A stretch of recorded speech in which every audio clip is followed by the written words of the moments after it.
Where am I? This is the pathway I built between Teyvat and the Frost Moon. The moon is very far away from us, so it could be a long journey.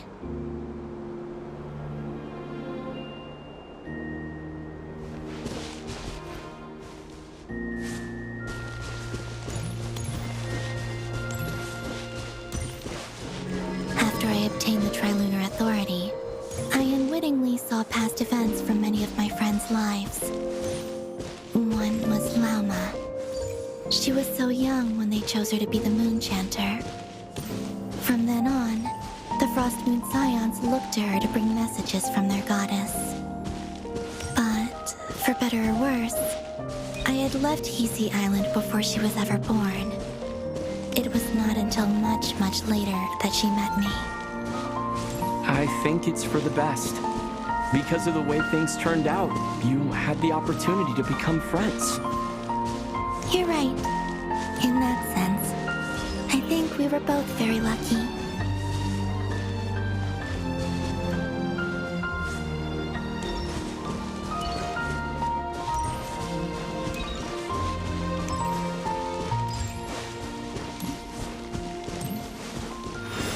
Oh, and about that mage, Nicole. I only recently learned that she has lived in Teyvat since the time of the Three Moon Sisters. The Moon Goddesses always had a good relationship with the angels. I suppose our friendship continues that tradition.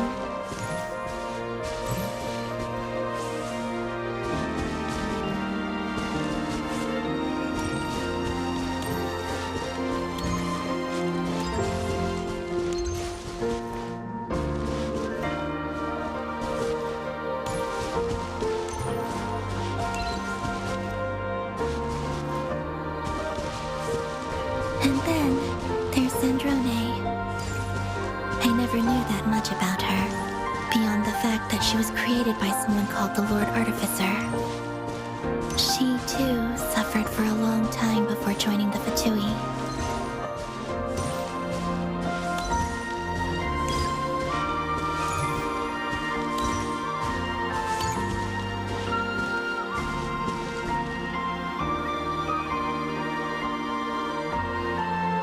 How I wish I could talk to her again, even if only to hear her say nasty things to me.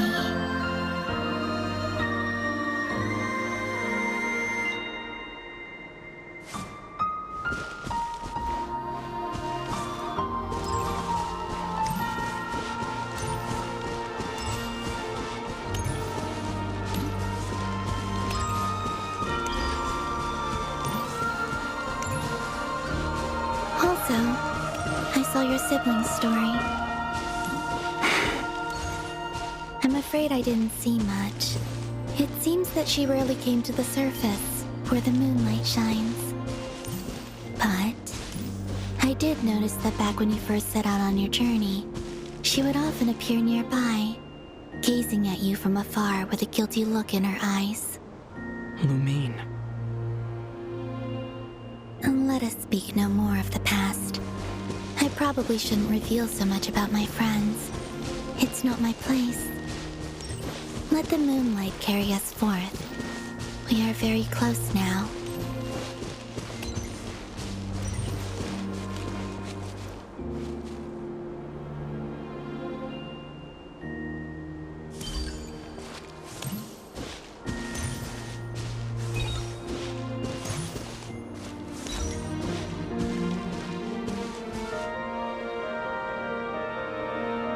After this, I'd like to bring some Kuhenki to the moon as well. If they're willing, of course. What about your other friends? Will you bring them to visit too? Certainly. But I'll need to tidy the place up first. This home hasn't received any guests in a long, long time.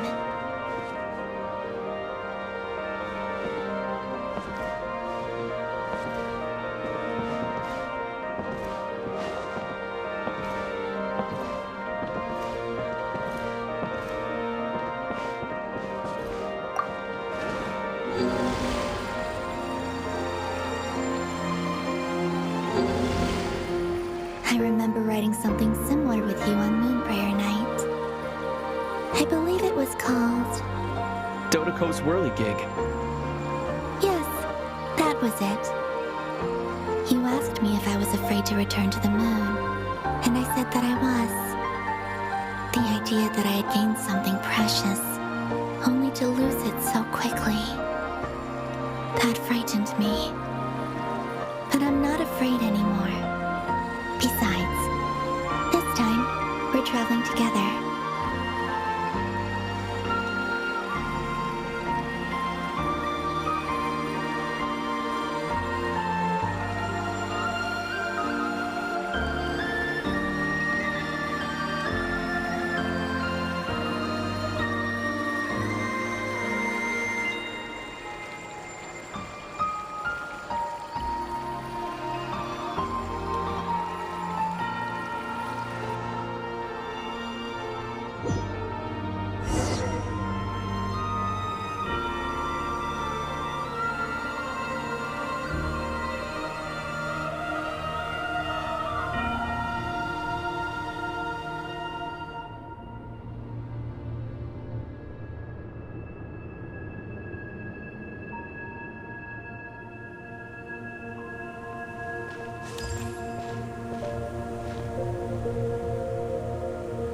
We're here. Over there.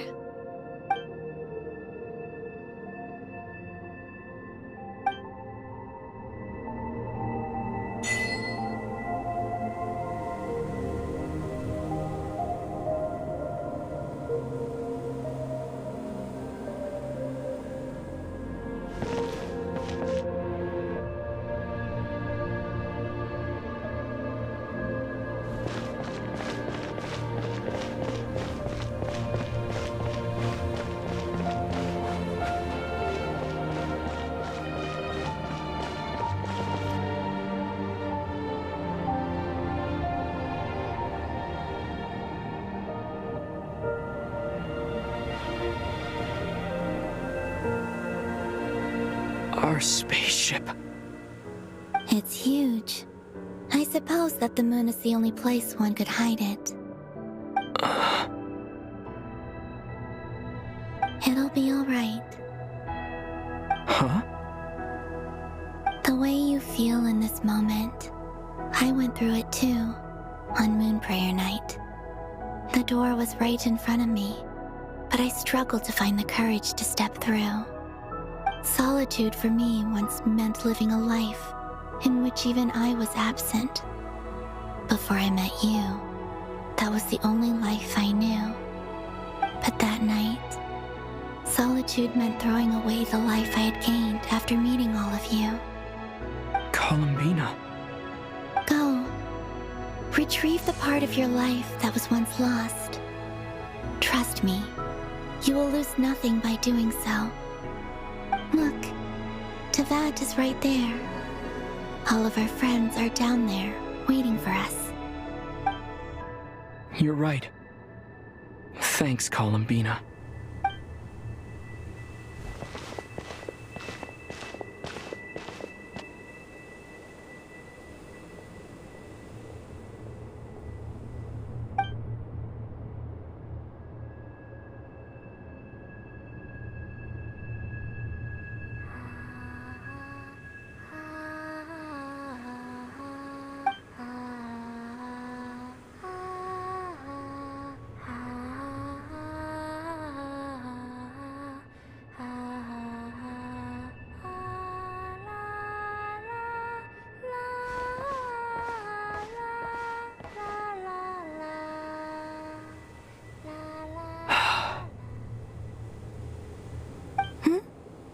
Finished? Yeah. Why did you take your eye mask off? Well, since my return, I've decided to take more opportunities to see the world with my own eyes. Besides, I've always wondered how Teyvat looks from the moon. And what do you think? It's beautiful. I could spend a whole day here just gazing at it. What about you? What do you think of the truth you found? I haven't looked at another person's expression in a long time, but I think yours is saying it was neither good nor bad. Keep this up, and it won't be long before you give Nephra a run for her money. Oh, I don't think that's going to happen. I'm much more used to sensing what's going on around me with Kuvaki. I think I'll save my eyes for seeing special moments I really want to remember. I read the spaceship's flight logs. I always assumed that this was my first time in Teyvat. I thought that Lumine and I must have been hibernating in space for centuries on end. But the logs show that our spaceship flew over the skies of Teyvat once before. A long, long time ago. Flew over? So you didn't land? No, the ship barely came to a stop before flying on again. After that, it continued traveling through space for a long time. Some of the data is corrupted, but I suspect that it kept flying for thousands of years. It was only after that that the ship made a forced landing in Nodcry. When Lumine found me, she came from outside the ship. Could this mean that she left the ship long before I did? Maybe even during our first pass over Teyvat. Are you alright? Yes, I can feel that the truth is coming together, one small piece at a time. I remember Lumine telling me that when she first arrived in Conria, she could not recall the past. So this might be something that even she doesn't know. Here, I made some space for you. Your mind must be racing, and this seems like the perfect place to relax and clear your head. Oh, wait, there's one more thing. What is it? Wait here a moment.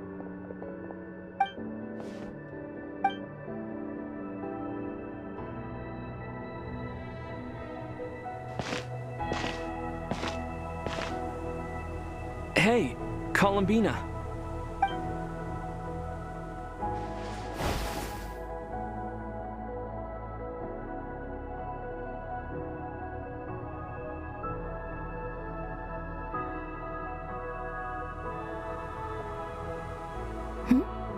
Is that a new outfit? An old one, technically. It's been in a cabinet inside the ship this whole time. It's a matching pair with Lumine's. She always liked this set more. Huh. I don't think there's a huge difference. Really? Yes, it's still the same you. You're the same person, no matter what clothes you wear. Only Columbina would make an observation like that. Traveler, do you consider Teyvat your home? Home is wherever Lumine is. But then after all the time I've spent here, and everything I've been through, yes, I'd say it's my home. Would you change your answer if Teyvat changed appearance? I mean, if the truth about Teyvat turned out to be different than what you thought. I don't know, but I don't think so. The truth is not what matters most to me about Teyvat. When I was first born, I longed for a home.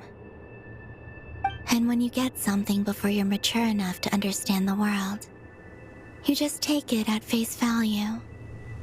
I thought that a home was a transaction. You give me what I want, and I'll do the same for you. But you and your friends taught me what a true home should look like. You never asked for anything, yet you gave so generously to me. That's because your friendship matters to us. It was worth it. In the past, I thought that my birth in Nodcry must have been a mistake. But after journeying to the distant past where the story began, I realized that it was I who chose Nodcry to be my future home. Now, I am glad that I made that choice. I'm sure your friends are just as glad. In fact, I intend to make the same choice today as I did back then. What do you mean? Well, I've given the Eternal Moon's Marrow to Lauma, and the Iridescent Moon's Marrow to Arlecchino. And now, I shall return my Kuvagi to Nodcry again, that it may continue to protect my chosen home. Wait, but what about your body?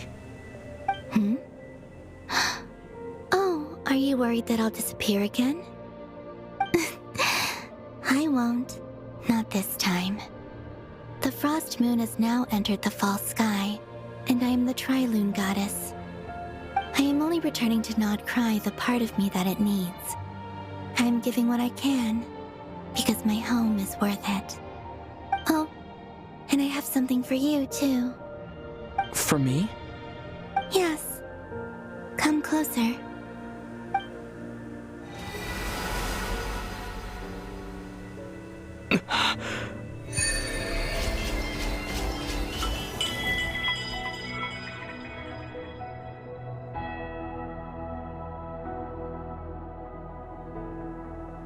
What was that? I lifted some of the restrictions this world placed on you. I trust this will help in your future adventures. My power. It feels like it's grown. I can use the elements more freely now. Thank you. This will be a great help. You're welcome. I see you as family, and after everything you've done for me, In fact, no. It's not because I owe you. It's because you're worth it. Here, this flower is for you.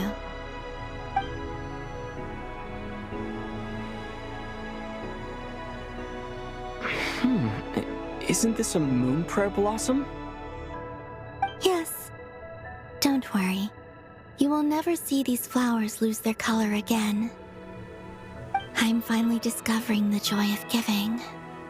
How I wish I'd learned this sooner. Hey, better late than never. What are you thinking about now? Why don't you take a guess? You get one shot.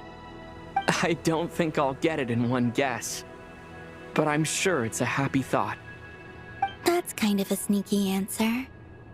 I can't say you got it wrong. Down into that, the moon seems so far away. I felt it might always lie beyond my reach.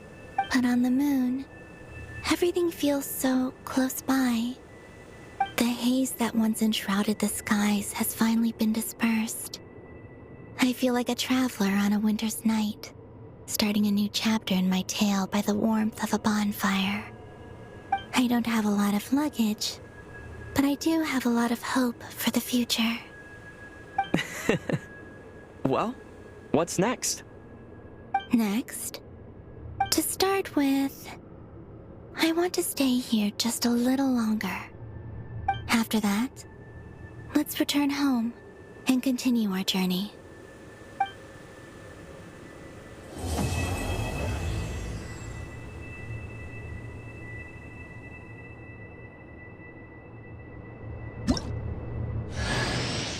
These clothes bring back so many memories.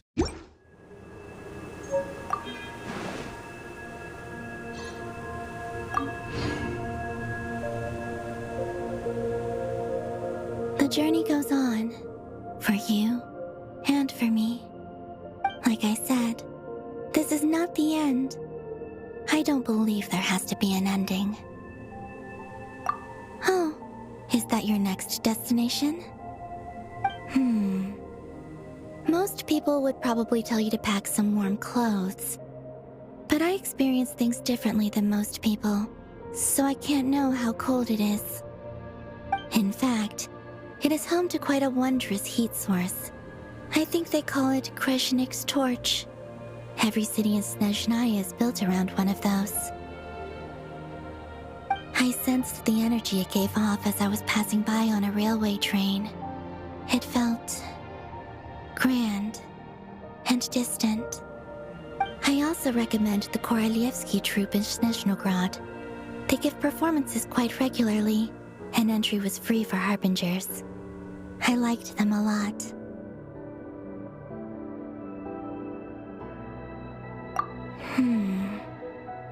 Ice cold and sharp. Crystal clear in some ways, yet profoundly unfathomable in others. Like the thick layer of ice on top of a frozen lake. That's just the impression that Tsaritsa gives me. I was never able to glimpse what truly lies beneath that icy exterior. In fact, I don't think the people of Snezhnaya even know what kind of power their god wields. Maybe that's because the Tsaritsa herself has never acknowledged, nor accepted that power. Ice cold and sharp. Crystal clear in some ways. In fact, I don't think the people of Snezhnaya even know what kind of power. Maybe that's because the Tsaritsa herself has never acknowledged, nor accepted that. There's Regrator, the Rooster, and the Jester. Between them, they control a lot of what happens in Snezhnaya, but I can never wrap my head around how exactly power is split between them. I just know they are each responsible for many specific domains. I noticed that the Rooster and Regrator often appear to get along on the surface, while working against each other in secret. And theirs is not a friendly rivalry. But I wasn't particularly interested, so I tended to keep my distance. Now that I think about it, the term Mistelton often seemed to come up in connection with Project Stuja. Once things settle down in Notcry, I'd like to explore the world beyond Snezhnaya. You've told me so many stories about the other places you've been to, and all the friends you've made there. I'm curious to visit those nations and see them for myself. It would also help me learn more about the journey that has made you into the person you are today. Okay. As you continue on your journey, don't forget to gaze up at the moon once in a while. It is, after all, no longer an illusion. It shall cast down its true moonlight, connecting us in truth.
To Jean, acting Grand Master of the Knights of Favonius. This preamble is such a pain to write. It's probably high time we got rid of this acting business. I trust the good. As for, we found ours, as ever, in a wait. How am I meant to surprise everyone if I tell them in the letter that I'm heading home? Okay, I will begin sending the expeditionary. I hope they won't gloss over the details of my many heroic deeds. I think of Mondstadt. PP. Whew. And with the move.